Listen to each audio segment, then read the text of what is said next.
Hi guys, how are you today? I'm happy to see you again. Today is Thursday, March the 26th.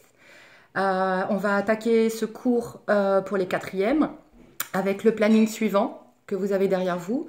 Dans un premier temps, je vais parler aux quatrièmes 3 pour leur conseil de classe. Ensuite, on va attaquer une nouvelle leçon que vous avez normalement déjà abordée en français sur Shakespeare.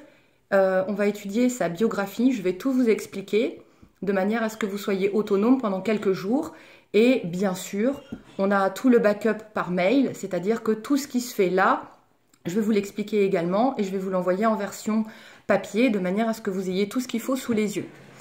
Allez, on va parler d'abord du conseil des quatrièmes 3 qui est un tout petit peu retardé. On attend en fait les observations du prof de techno et même si elles n'arrivent pas, ne vous inquiétez pas. En fait, les observations générales sont faites et envoyées au président du conseil, à savoir Monsieur Leca, avec les gratifications. Donc ça, c'est fait. Normalement, c'est bouclé. Sous réserve donc d'un avis différent du prof de techno, mais ça m'étonnerait. Donc on va quand même les envoyer, ne vous inquiétez pas. Et moi, je vous enverrai les résultats par mail, en tout cas au niveau des gratifs. Voilà, ça au moins, ce sera fait. Donc pas de panique, ça arrive. J'attends les retours des collègues aussi éventuellement. S'il n'y a rien de spécial, avant ce week-end, vous avez tout ce qu'il faudra. On va s'attaquer au nouveau cours. On arrête avec le present perfect. Et je sais que vous avez déjà vu en français. Vous avez déjà commencé Shakespeare. On va continuer un petit peu. Ce coup-ci, on va le faire en anglais. Alors, le programme, il est un petit peu particulier, vous allez voir, mais il est magnifique. C'est une thématique qui est splendide. Et on va commencer tout simplement par la biographie de Shakespeare. Donc, on va avoir besoin d'utiliser des outils, les outils au prétérit, mais aussi parfois au présent, vous allez voir pourquoi. En regardant sur la version papier, ce que vous allez faire, c'est suivre et lire tout ce que je suis en train de vous dire. Mais je vous explique dans un premier temps. Allez, c'est parti, je vais sur l'ordi, vous me suivez. Voilà ce que vous aurez normalement sous les yeux. Sous les yeux, vous avez le premier exo avec toute la biographie de Shakespeare. Ok? Born, évidemment, l'endroit où il est né.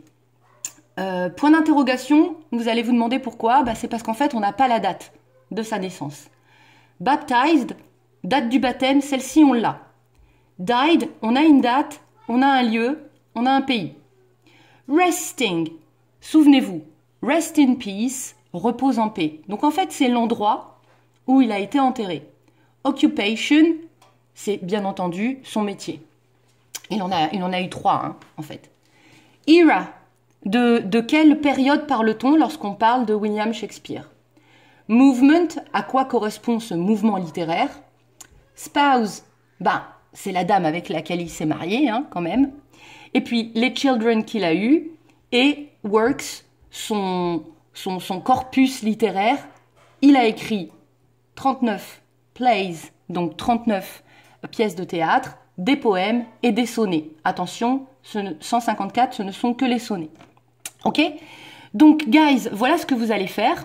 Vous allez récupérer ces informations et me les transformer en phrases, en faisant très attention au temps que vous allez utiliser, en répondant au questionnaire suivant. Le questionnaire, je vous l'envoie en version papier, bien entendu. Question 1. Who was William Shakespeare? What town was he born?